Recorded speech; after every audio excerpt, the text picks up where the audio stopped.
Hi fam, welcome back to the channel. My name is Christy and this is Christy's Pause. On this channel I film content about faith and our life in Saskatchewan, Canada as new immigrants, and sometimes I film content about how to relocate to Canada and all the good stuff. Returning team members, thanks for tuning in, thanks for clicking to watch, thanks for stopping by, thanks for being here. And if you are seeing this channel and this face for the first time, thanks for tuning in. On this channel, I promise you it's a beautiful ride, it's an exciting ride, and for you to click on this video to watch, it means you're actually interested in the content I push out on this channel. So you might want to click on the subscribe button and turn on the notification so you don't miss any of the videos on this channel. So today I was invited to speak about the pros and cons of traveling abroad, like by my church. The youth department in my church back home in Nigeria invited me to speak about the pros and cons of traveling abroad. I have just been here for a few months, but I think they feel like I might know a few things about the pros and cons. So I plan to film that for YouTube as I also talk, so I might be looking at another screen while on this video. So just know that I'm talking, I'm filming just for you. Of course, we all know that it is not all sweet. It's not all, as rosy as some people have painted it to be. There are some cons, and of course, definitely there are some pros too, because if there are no pros, no people will not be trying to jackpot.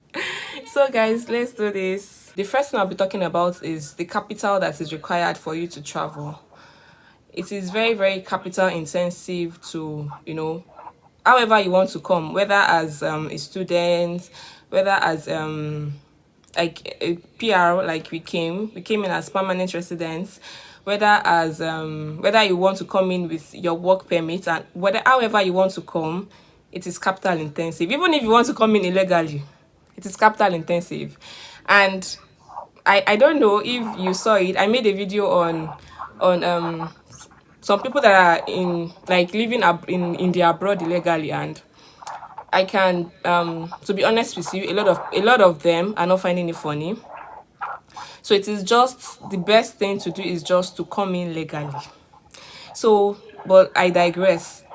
What I was trying to say is, however you want to come, it is capital intensive, and if you don't say like have a way around the capital, it might be what would dissuade you, something that can at that point of getting capital might be the point where you feel like you can't move ahead and all that. So one disadvantage of trying to relocate abroad is the capital that is required. Another thing I'll be talking about is the process. The process can be time consuming, can be complicated, can be lengthy. I think we started our own process in 2018. Or we've been trying to do other things, but this one that actually, became us getting our visas and all that, we started in 2018 and it was concluded in 2021. Though COVID and all that also had a part to play. So it could be time consuming. It's possible you put some things on hold, like because you're expecting your immigration process to click and all that. There are some things you feel like, okay, if I decide to go and buy land now and start building, what if they now say send your passport next week and all that? So the process can be frustrating even at times. There are a lot of things that you don't even know about that can, cut into the process. For example, we didn't know COVID was going to happen. It happened and it affected a lot of applications. Afghanistan matter entered. A lot of things could cause, delay in your process and all that. And that's also, you don't have control over how the process will go. And that can also be like a disadvantage. And finally, when you now get here, you may need to start life like all over. Like, for example, you may need to go back to school, even if you have started working for 10 years from wherever you're coming from. You may get to abroad. I don't want to mention like a particular country. You may get abroad and you have to, go back to school or do many jobs, for example, or start somewhere lower than where you were, basically. So that's also a disadvantage of relocating. You are not assured of getting a job or working in the position or working at the level where you were back in your home country, you might get to another country and you have to start life from, scratch. You have to start from the beginning. You even have to go from being a landlord from your home country to being a tenant, because okay, you had a house, and because you can't decide to buy a house immediately you get here, because of course that's also in the range of say 200,000, 300,000, $400,000. You might not be able to cough out that immediately you get here, so you might go to the extent of going from being a landlord to being a tenant. Another disadvantage is you might be faced with racism, and it's not so evident, it's not so much here where we are, but I've had a bit, like have and one thing I've told myself is I'm here to stay. Nobody's attitude is going to make me go. So you might be faced with racism, and that is also a disadvantage. It's possible you're like you're working somewhere and a white person says they don't want you to attend to them just because of your color. And of course, that's not going to happen in Nigeria. Like all of us in Nigeria, we are just like the same color. Nobody is discriminating against the other person because of their color. But that is something you might face if you relocate abroad. If you are coming alone, for example, for some people that may be coming in as students and all, you may be faced with loneliness. I've watched some videos of people that are here as students. I've had a few conversations, and I know that is a disadvantage. People are lonely. People feel lonely because most times it is from, except you, for example, at my workplace, one of the only ways you can actually do beyond work time is if you drink. They say let's go out for drinks on Friday nights, and I'm not drinking. I don't drink, so I may have to find other activities that may help me bond with other people.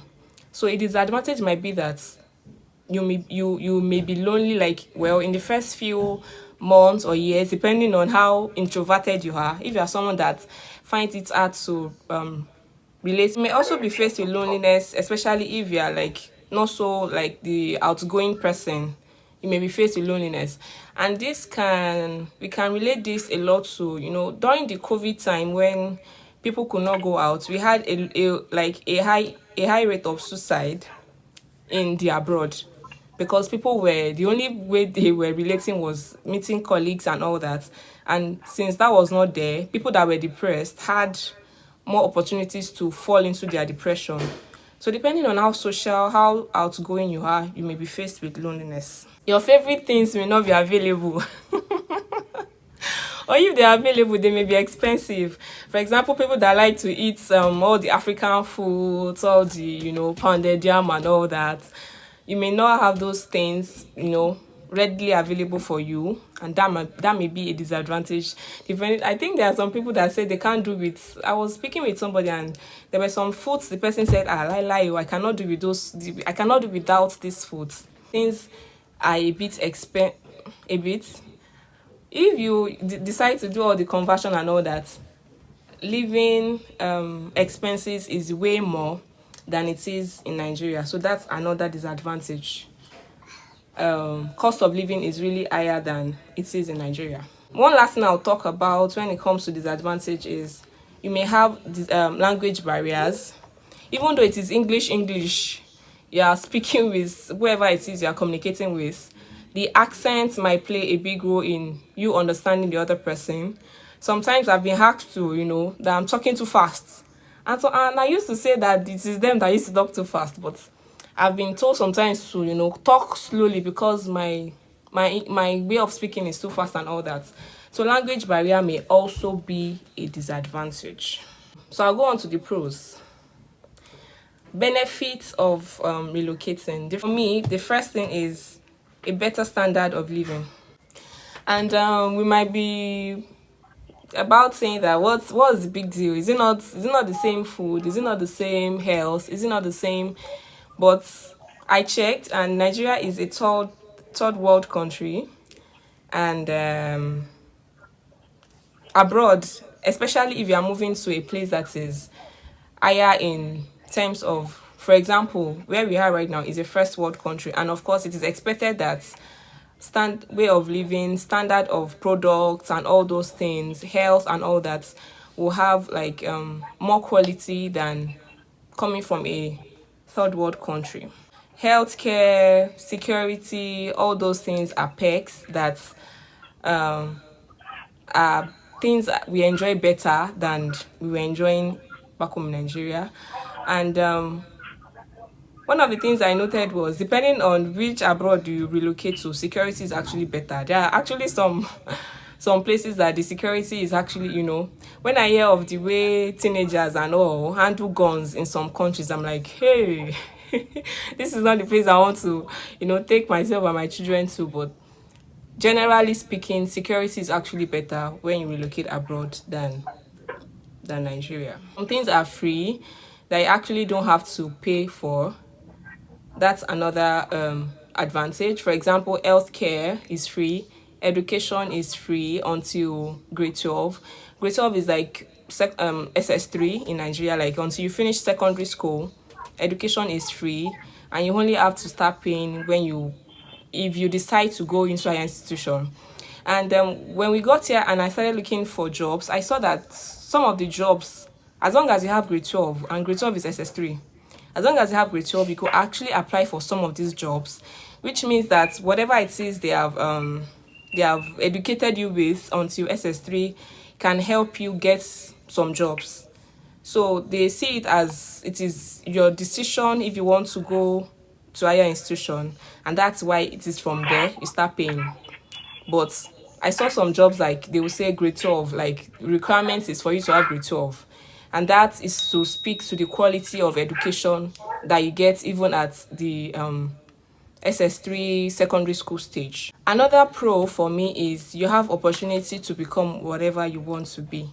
So when we were coming, I was like, no, I don't want to go into banking and all that. And right now, we've just been here for a few months. I've seen that I can actually decide to change my career. I can decide to move from one career path to the other.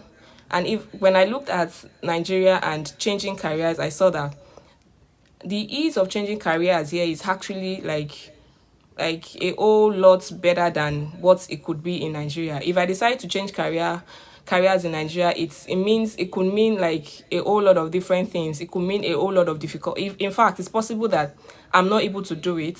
It's possible I have to start from say 100 level to go and start school to decide to go into the career I want to go to. But the ease of changing careers here is actually like very high. I can change careers. I can decide to be whatever I want to be.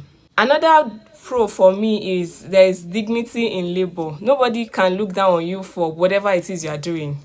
The way we look down on some jobs, say cleaners, say nannies, say security, all those jobs that we look down on and we are like, I want to see Oga, and the security is you cannot look down on any. In fact, as long as people are paying their bills, there's no occupation that you can look down on. As long as my occupation is paying my bills, well, it's not your Uber driver. Uber drivers are balling, like they are living their lives. Nobody is saying ordinary driver or anything. There is dignity in labor. Like whatever you are doing, nobody is looking down on you. As long as you can pay your bills, nobody is trying to compete with the other person. Nobody is trying to say I have to do what this other person. Everybody is just living their lives. Like as long as I'm paying my bills, as long as I have a job that's paying my bills, I'm not concerned with what other people are doing.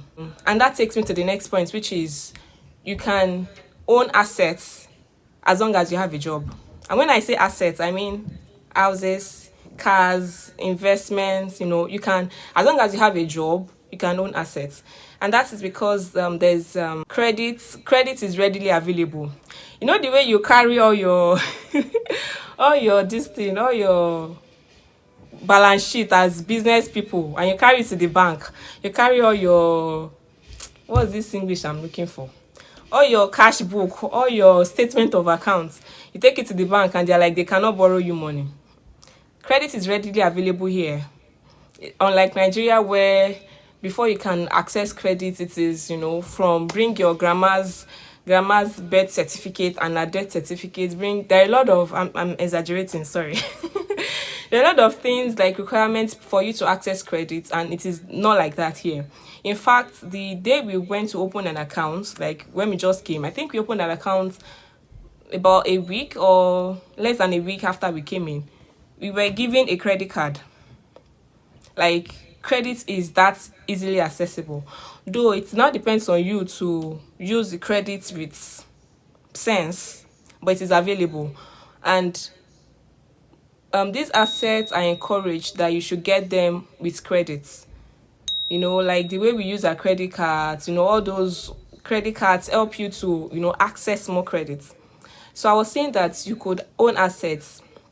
So you could own asset because credit is available to you. You can decide to get a mortgage. Mortgage, the way people are getting mortgage here, I know that it is high up people that used to get mortgage in Nigeria. Mortgage, mortgage, whoop. So you can get mortgage, you have access to, you know, as long as you have income. It doesn't have to mean that you are the bank manager or as long as you have an income, access to, you know, having assets. Don't let me flog that for too much. The next benefit for me is you can earn more for your time. The way they will tell us, come to work on Saturday, come to do overtime in Nigeria, and your salary is your salary. No, that's not the way it is here. You earn for every overtime you do. It means you are earning more money. Your time is money. It is not just the way we say time and money in Nigeria. It actually means your time is money here. So in rounding off, I'll say that you should not be desperate. There are a lot of scammers that will promise you a lot of things, like all the things that they will say, don't worry, just do this, do this. I've seen people that said people have promised them that once they come in to, you know, do conference, come in for a training. People promise a lot of things. My parting words is don't be desperate to, you know, fall to scammers. In case you need help, like you have questions and all that, I have tons of videos on my YouTube channel.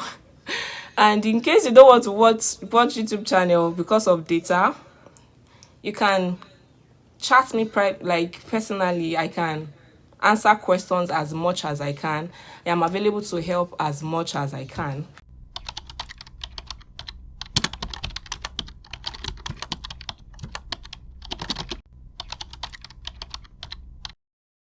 Thanks for joining, guys. Thanks for watching to this point. I hope my looking at another, you know, screen did not was not a problem. Thank you, guys. Till we see you in the next video. Have a beautiful life. Bye, guys.